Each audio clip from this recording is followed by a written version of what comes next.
আসসালামু আলাইকুম এভরিওয়ান, কেমন আছেন সবাই?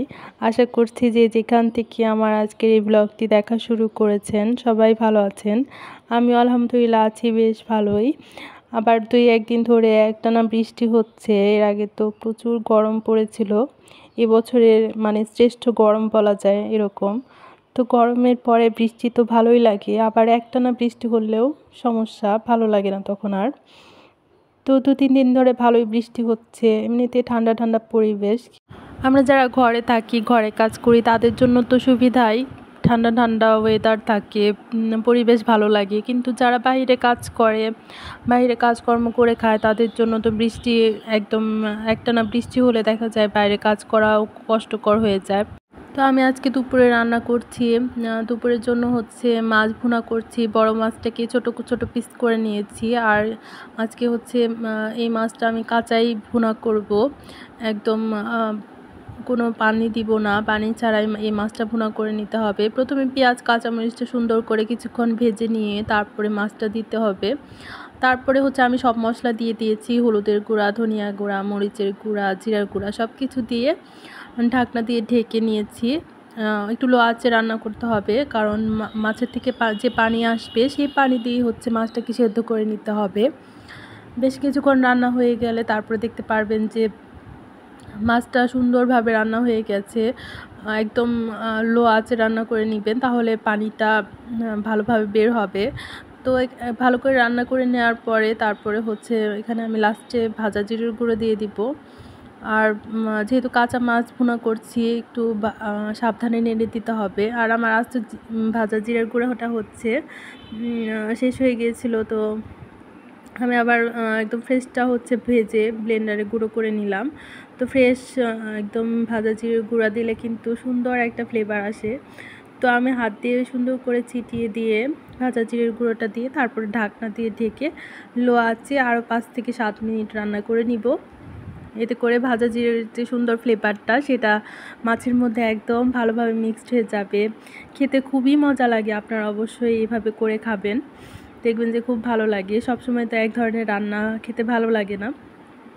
তো এবার ঢাকনা দিয়ে কিছুক্ষণ রেখে নিলে হয়ে যাবে। আমার মাছ ভুনাটা রেডি হয়ে গেছে, এবার তুলে নিব আমি বাটিতে। তো এই মাছ ভুনাটা হচ্ছে একদম তেলে ঝোলে, একটু তেলের পরিমাণটা বেশি দিতে হয়, তাহলে মাছটা লেগে যায় না কড়াইতে। তো এই তো আমার মাছ ভুনাটা হয়ে গেছে, দেখতে পাচ্ছেন। এটা খেতে খুবই মজা লাগে, আপনারা অবশ্যই খেয়ে দেখবেন, এভাবে রান্না করবেন, দেখবেন যে ভালোই লাগবে, খারাপ লাগবে না। সব সময় তো এক ধরনের রান্না খেতে ভালো লাগে না।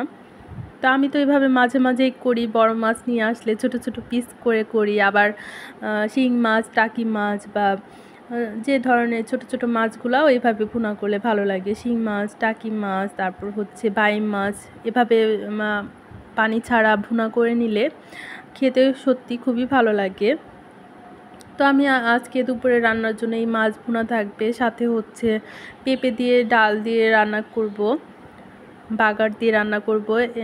এই ইদানিং হচ্ছে এই খাবারটা আমার ঘরে প্রায় প্রতিদিনই হচ্ছে, কারণ আমার ছেলে অনেক বেশি পছন্দ করে।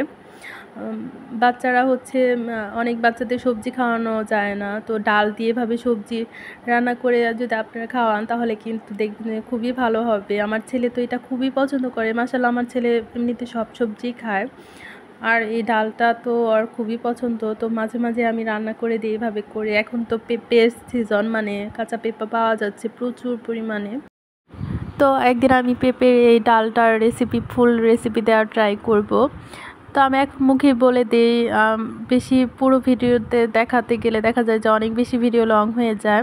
পেঁপে ডাল, মুসুরের ডাল আর কি, সব কিছু দিয়ে মশলা দিয়ে পেঁয়াজ কাঁচামরিচ দিয়ে ভালো করে হাতে মাখিয়ে বসিয়ে দিবেন। রান্না হয়ে গেলে তারপরে হচ্ছে বাগার দিয়ে নেবেন, যেভাবে ডাল রান্নাতে বাগার দেওয়া হয়।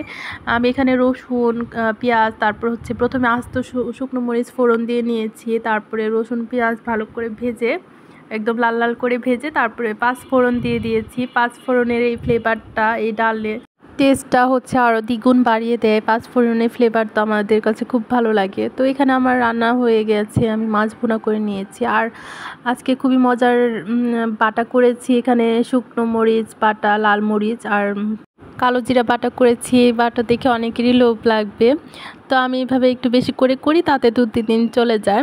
আর এখানে রাতের বেলাতে খুবই মজার একটা খাবার আমার হাজব্যান্ড নিয়ে এসেছে, এটা হচ্ছে শালু। আপনাদের কোন কোন এলাকাতে কি কি নামে ডাকেন এই শালুটাকে আমাকে কমেন্ট করে আপনারা জানাতে পারেন। আমাদের টাঙ্গাইলে বা আমরা হচ্ছে ছোটোবেলা থেকে এটাকে শালু নামেই চিনি। বর্ষাকালে যখন পানি আসে তখন মানে এটা বেশি পাওয়া যায়। তো এখন হচ্ছে এই শালুটা ভালোই পাওয়া যাচ্ছে, তো নিয়ে এসেছে আমার হাজব্যান্ড। আর আমরা শালু খেতে খুব পছন্দ করি। তো শালুটাকে আমি সেদ্ধ করার আগে ভালো করে ধুয়ে নিয়েছি, একদম ভালো করে ধুয়ে তারপরে তো পানি বসিয়ে দিলাম। এবার লবণ দিব, লবণ দিয়ে তারপরে শালু দিয়ে ভালো করে সেদ্ধ করে নিতে হবে। পরিমাণ মতো লবণ দিয়ে নেবেন। আর 5 থেকে 6 মিনিটে এই শালুটা সেদ্ধ হয়ে যায়, খুব বেশি একটা সময় নেয় না।